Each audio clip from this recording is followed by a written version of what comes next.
កលើ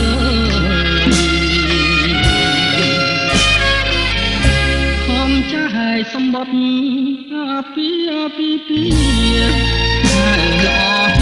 ញាតិមិត្តណាមីពួតប្រាប់គេថាខ្ញុំធំណាស់ថ្ងៃលើកចំនួនគេជួនដាំខ្ញុំដើររត់ដូចអង្គម្ចាស់សប្បាយចិត្តណាស់គេបានឆាប់ឲ្យ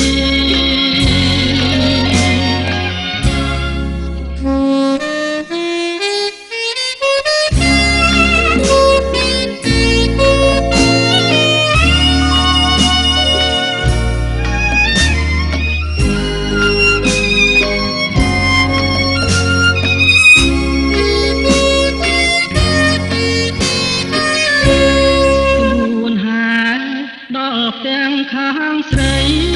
ចិនតារំភើបហារតីនឹកឃើញពរជ័យថ្ងៃបាច់កាពុទ្ធមកស្រាប់តែទោះហេតុអចាំគេសងខ្លាយមិនដាកាគេថាលេងការកូនឲ្យខ្ញុំហើយ